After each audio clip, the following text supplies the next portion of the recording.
건강 클릭 시간입니다. 테니스나 골프 하시는 분들 가운데 팔꿈치 통증 때문에 고생하시는 분들 있으시죠?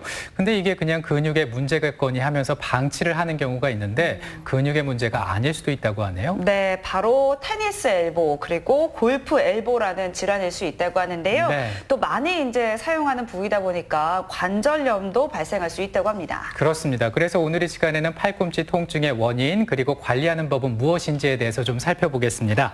마취통증의학과 전문의 정순택 원장 스튜디오에 나와 있습니다. 안녕하세요. 어서 오세요. 네, 안녕하세요. 반갑습니다. 네, 오늘 팔꿈치 통증에 대해서 좀 살펴볼 텐데 실제로 내원하시는 환자들이 많이 있습니까? 네, 팔꿈치 통증 환자는 이제 해마다 꾸준히 늘고 있는 추세입니다. 네. 통계에 따르면 작년에 그 병원에 방문한 테니스 엘보 환자가 약 65만여 명 정도 되는 것으로 집계되고 있습니다. 다른 팔꿈치 질환까지 합치면 훨씬 더 많은 분들이 팔꿈치 통증으로 치료를 받고 계십니다.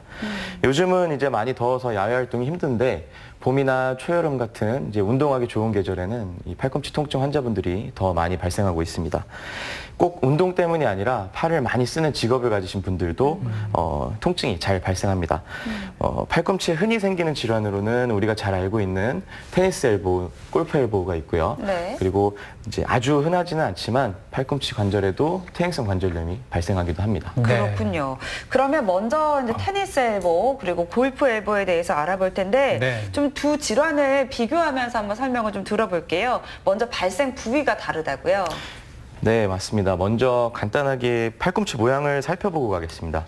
사진을 보시면 이거는 이제 팔꿈치 엑스레이 사진인데요. 우리 윗팔뼈에 이제 상완골이 있고요. 아랫팔뼈는 척골과 요골 두 개의 뼈로 이루어져 있는데 네. 이 세 개의 뼈가 만나서 팔꿈치 관절을 이루고 있습니다. 그런데 이제 윗팔뼈 중에 상완골의 안쪽 바깥쪽에 이렇게 툭 튀어나온 부위가 있는데 네. 이 부위를 내측상과 외측상과라고 합니다. 그래서 이제 테니스 엘보와 골프 엘보는 상완골의 외측상과 내측상과의 통증이 발생하는 질환인데요. 이렇게 만져보시면 윗팔뼈에서 이렇게 팔꿈치 쪽을 쭉 내려오면은 툭 튀어나온 부위가 있어요. 바깥쪽에 있네요. 있죠. 만져주네요. 여기가 네. 외측상과이고요. 안쪽에 이렇게 툭 튀어나온 뼈가 있는데 여기가 이제 내측상과라고 생각하시면 네. 됩니다.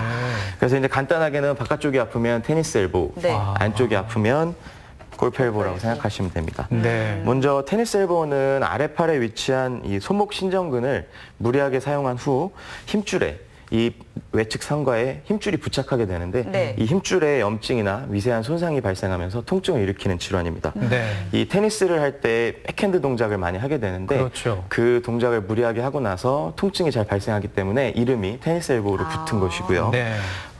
그다음에 이제 골프 엘보는 테니스와 반대로 이 아랫팔에 이 손가락이나 손목을 이렇게 구부리는 힘을 많이 무리하게 쓴 후에 통증이 발생해서 내측 상과염이라고 합니다. 네. 이제 골프뿐만 아니라 야구할 때 이렇게 공 던지는 동작을 할 때도 이 근육을 많이 쓰기 때문에 생길 수 있습니다. 네. 그렇군요. 이 테니스 엘보, 골프 엘보라는 이름이 붙어 있으니까 아무래도 이 두 가지 스포츠를 즐기는 사람들에게 맞아요. 네. 발생하는 질환이 아닐까 오해할 수도 있을 것 같은데 그런 건 아니라면서요. 네, 실제로는 이제 두 스포츠와 관련 없이 통증이 생기는 경우가 더 많습니다. 네. 예, 이제 팔꿈치 통증이지만 팔꿈치를 많이 쓴다기보다는 손목이나 손을 많이 써서 생기는 질환인데요. 보통 이제 손목을 위로 이렇게 들어주는 동작이나 바깥쪽으로 비트는 동작을 할 때 테니스 엘보, 그다음에 손목을 구부리거나 안쪽으로 비트는 동작을 할 때 골프 엘보가 잘 발생합니다. 그래서 라켓을 사용하는 운동선수한테 잘 발생을 하지만 주부나 목수, 뭐 요리사, 컴퓨터 사용자 네. 같은 이 일상생활에 손목과 팔을 자주 사용하는 사람들에게서 더 많이 발생하고 있습니다. 골프 엘보 환자에 비해서 테니스 엘보 환자가 좀 더 많습니다. 한 3배에서 4배 정도 많고요.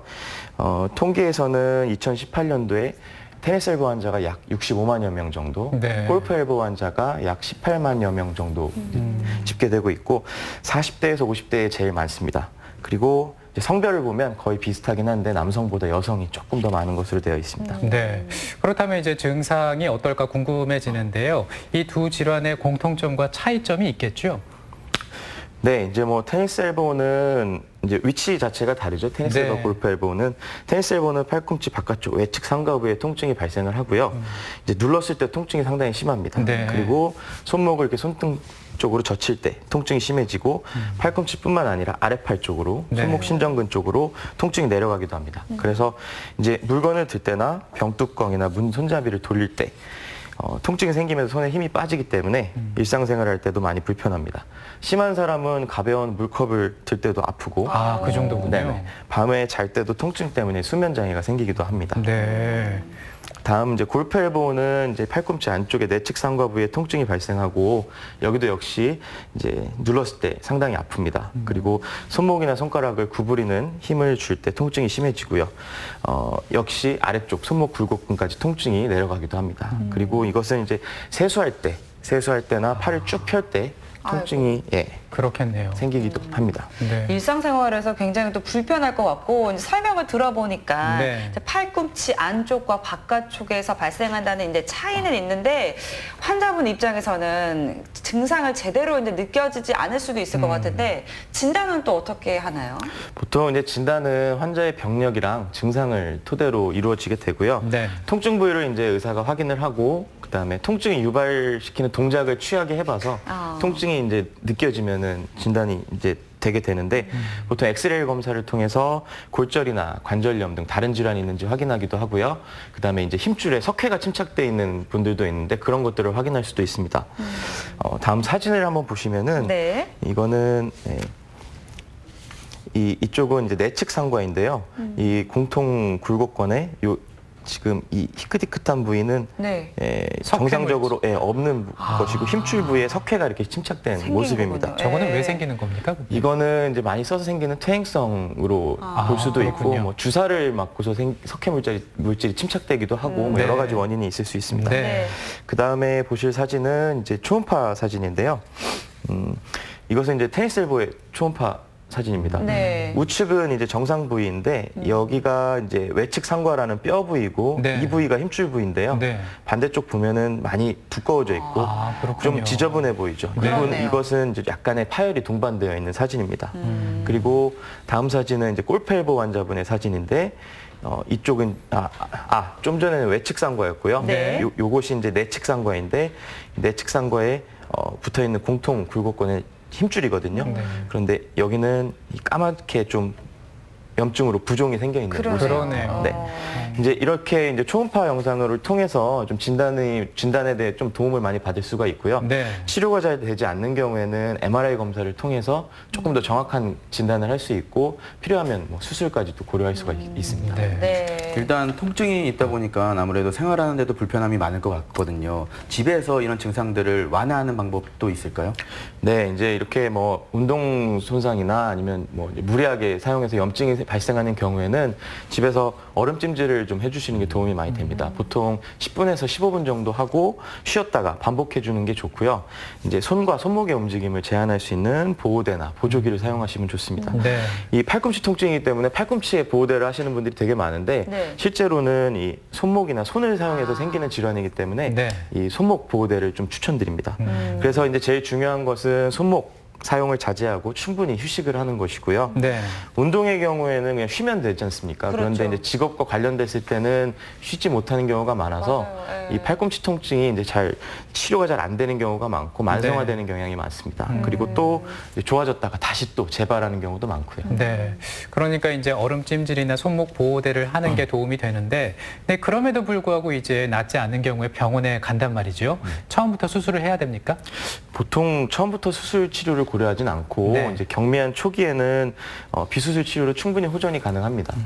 예, 먼저 이제 스트레칭이나 근육 및 힘줄의 강화 운동, 그다음에 뭐 도수 치료, 레이저 치료 등의 물리 치료, 그리고 약물 치료를 시행해 볼 수 있습니다. 다양하네요. 네, 이제 효과가 없을 때는 비스테로이드성 소염제나 스테로이드 주사를 시행해 볼 수 있는데 네. 스테로이드 주사는 이제 초기에는 효과가 매우 좋습니다. 그런데 치료 후에 재발률이 꽤 높다고 되어 있고요. 네. 그래서 이제 체해 충격파 치료나 프롤로 주사 등으로 약해진 힘줄을 좀 강화하는 치료들을 현재 많이 시행을 하고 있습니다.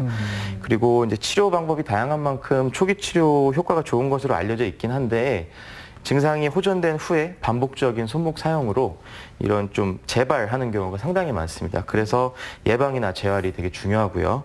이런 치료들의 반응이 없거나 만성화된 통증, 호전이나 재발이 잦은 경우에는 수술을 고려하기도 합니다.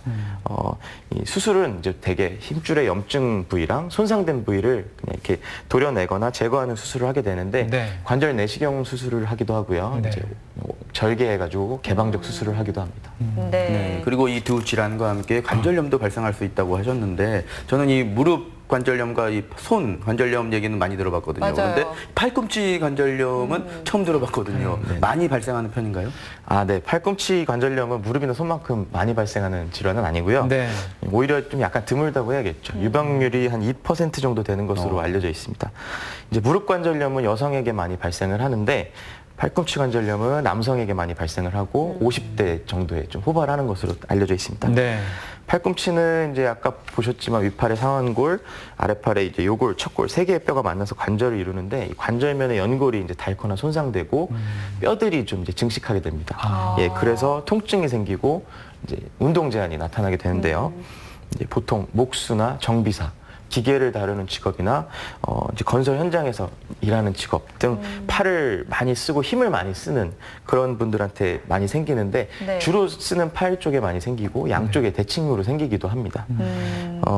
또 이제 스포츠 손상이나 외상으로 골절이 생겼거나 네. 인대 손상이 있었던 후에 외상성 관절염으로 생기기도 하고 또 이제 이소성 골화증이라고 관절 주변에 있는 힘줄이나 근육에 다친 이후에 그런 것들이 종종 동반되는 경우도 있습니다. 그렇군요. 네. 그러면 이 팔꿈치 관절염 같은 경우는 좀 어떤 증상이 느껴질 때 의심해 볼 수 있을까요? 이제 팔꿈치는 무릎처럼 네. 체중이 실리지는 않기 때문에 좀 조심하려면 조심할 수도 있고 네. 그래서 통증이 무릎만큼 심하지는 않습니다. 그런데 이제 관절염이 많이 진행된 경우에는 팔꿈치를 이렇게 쭉 펼 때나 구부릴 때 통증이 불편해요. 생깁니다. 그래서 밤에 통증이 심해가지고 잠을 설치는 경우도 있고요. 그리고 이제 관절 주변에 뼈가 많이 자라는 경우에는 팔이 다 펴지지 않거나 완전히 아이고. 구부러지지 않는 이런 네. 관절 운동 제한이 나타날 수도 있습니다. 네. 그래서 이게 팔이 다 구부러지지 않으면, 그러니까 펴지지 않는 것은 조금 지낼만 한데 다 구부러지지 않으면 세수할 때 팔이 얼굴에 닿지 않기 때문에 힘들겠군요. 이렇게 얼굴이 가서 세수를 한다든지 뒷목을 닦을 때 잘 되지 않는다든지 이런 움직임이 많이 불편해지네요. 네네, 일상생활에 좀 불편감이 상당히 생기게 되고요. 그리고 좀 이제 드물게는 자라난 뼈로 인해서 이 안쪽에 척골신경이 지나가게 되는데 그 네. 신경이 눌려서 이 아래팔 안쪽이랑 네 번째, 다섯 번째 손가락에 저림감이나 힘이 빠지는 증상이 생기기도 합니다. 네. 잠깐 엑스레이 사진을 좀 보여드리면 네. 예, 이분은 좀 진행된 관절염 환자분이신데 이제 우측은 비교적 정상인 분이고요. 네. 이렇게 이 뼈와 뼈 사이에 이렇게 간격이 일정하게 좀 유지가 되는데 네. 이분은 좀 많이 달라붙어 있죠. 공간이 거의 없고 이렇게 뼈 조각들도 보이고 뼈 표면이 상당히 지저분해 보입니다. 아유, 아프시겠네요, 정말. 이렇게 이제 엑스레이를 통해서 간단하게 관절염 진단할 수 있습니다. 네. 근데 이제 무릎 관절염일 때는 무릎에 이제 물이 찬다라는 표현도 하잖아요. 팔꿈치도 동일합니까? 팔꿈치도 물이 차기도 합니다. 아. 네, 그래서 관절염 환자분들이 간혹 오셔서 물을 빼고 주사 치료를 받기도 하시고 그러십니다. 네. 예. 근데 이제 초기에 발견한 경우라면 수술이 필요 없을 것 같은데 어떻게 통증을 줄여주는 치료를 하게 되나요? 이제 관절염은 퇴행성 변화, 류마티스, 외상 이런 여러 이제 원인들로 생길 수가 있는데 네. 사실 완치를 시킨다기보다는 통증을 조절하고 이제 진행을 막고 이런 것들에 좀 목표를 두게 되거든요. 네. 초기에는 이제 비스테로이드 소염제나 아세트아미노펜 성분의 진통제 이런 약물 치료를 시작하게 됩니다. 약물 치료로 통증이 조절되는 경우에는 그냥 약물의 용량을 조절하면서 경과를 지켜보게 되고요. 이제 조절이 잘 안 되는 심한 경우에는 관절각 내 스테로이드 주사를 시행해 볼 수 있습니다. 네. 이 이제 스테로이드 주사가 안쪽에 있는 염증이나 삼출액을 줄여주면서 통증을 완화시키게 되고요. 이제 간혹 척골신경 압박으로 인해 척골신경 증상이 나타나게 되면 이 척골신경 차단술을 통해서 신경의 염증이나 부종을 줄여서 증상을 완화시키기도 합니다. 네. 그래도 나아지지 않는다면 마지막으로 수술을 해야 되는 거죠. 그렇죠. 네. 네. 네네. 이제 앞서 말씀드린 보존적 요법에 이제 반응하지 않는 경우, 아니면 이제 아까 말씀드린 것처럼 관절에 이 심한 운동 제한이 있다든지 이런 것 때문에 통증이 있고 일상생활에 큰 불편감이 있는 경우, 네. 그다음에 이제 척골신경병증이 심해지면은 근육도 마르고요, 그다음에 힘이 빠지거든요. 이제 그런 경우에는 수술을 고려해 볼 수 있습니다. 수술은 이제 열고 절개해서 하는 개방적 수술과 관절 내시경으로도 요즘에는 수술을 많이 하는 것으로 제가 알고 있습니다. 네. 그렇군요. 네, 마지막으로 이 팔꿈치를 좀 건강하게 유지하기 위해서 어떻게 좀 해야 되는지 저희가 알고 있으면 좋을 것 같은데요. 한 말씀 해주시죠. 네, 이제 테니스 엘보와 골프 엘보가 이제 많이들 생기는데요. 젊은 네. 나이에서도 이런 것들을 예방하기 위해서는 손목과 손의 사용을 좀 자제하는 것이 중요합니다. 근데 이제 직업적으로 손을 많이 쓸 수밖에 없고 또 취미로 운동을 하시는 분도 많잖아요. 그래서 이제 평소에 스트레칭이나 근력 운동을 자주 해주시면 좋습니다. 어떻게 하면 좋을까요? 손을 스트레칭. 이제 뭐 손등 쪽으로 네. 당긴다든지 이렇게. 아래로 쭉 구부려주면서 네. 이 아래쪽에 있는 근육들을 쭉 늘려주는 스트레칭을 수시로 해주시면 좋고요. 몇 초 동안 하면 돼요, 이런 거? 이것도 보통 10초에서 15초 정도 네. 해주시면 좋고 그다음에 이제 통증이 있으면 근육이나 아까 말씀드린 외측상과 내측상과 이 힘줄 부위도 이렇게 마사지를 해주는 것도 도움이 여기를요? 됩니다. 네. 그리고 이제 너무 무겁지 않은 아령이나 이제 우리 물병 있지 않습니까? 500cc나 네. 1리터 정도의 물병을 이렇게 들고 위로 이렇게 드는 운동 혹은 구부리는 운동 네. 이런 것들을 좀 근력 운동을 자주 해주시면 아랫팔의 근육이 튼튼해지면서 일상생활에서 근육과 힘줄에 무리가 오는 것을 막을 수 있습니다. 그래서 이제 테니스 엘보와 골프 엘보를 좀 예방하실 수 있을 것 같습니다. 네. 그 스트레칭과 근력 운동이 필요하군요. 자, 오늘은 마취통증의학과 정순택 원장과 함께 팔꿈치 질환에 대해서 살펴봤습니다. 오늘 고맙습니다. 감사합니다. 안효선 리포터 고생 많았습니다. 네. 네, 이어서 우리 지역의 소식 소개해드립니다. 청주 기록 도시 포럼이 청주시 평생학습관 대강당에서 오후 2시에 열립니다. 7회 충북 종단 대장정 환영식이 옥천체육센터에서 오후 2시 30분에 있습니다. 행복교육지구 학부모 아카데미 아버지 학교가 증평 분립도서관에서 저녁 7시에 열립니다. 영동군 새마을회 피서지 새마을문고 개소식이 영동군 송호 국민관광지에서 오전 11시 30분에 열립니다. 이어서 내일 예고해드리겠습니다. 투데이 브리핑 시간에는 보도국의 구준혜 기자와 함께 한 주의 이슈를 보다 심도 깊게 다룹니다. 시장에 가자 지난주에 이어서 진천 중앙시장을 찾아갑니다. 시장 상인들의 끼를 볼 수 있는 장보고 가요 준비돼 있고요. 그리고 시장 속 숨겨진 맛집을 소개하는 시장 고고도 준비돼 있습니다.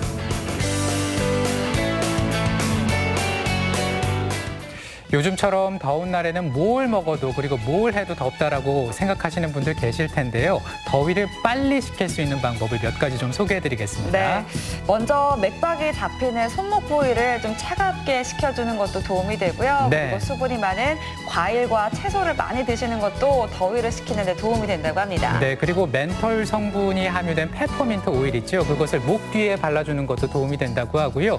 그리고 여름철에는 전해질이 또 부족할 수 있기 때문에 이온 음료 이걸 또 마셔주는 게 이 더위를 빨리 식힐 수 있는 방법이라고 하니까 또 참고해 보시기 바랍니다. 네, 이런 방법들로 오늘 하루도 시원하게 보내시길 바랍니다. 네. 저희가 준비한 소식은 여기까지고요. 저희는 내일 이 시간에 다시 찾아뵙겠습니다. 시청해주신 여러분 고맙습니다. 고맙습니다.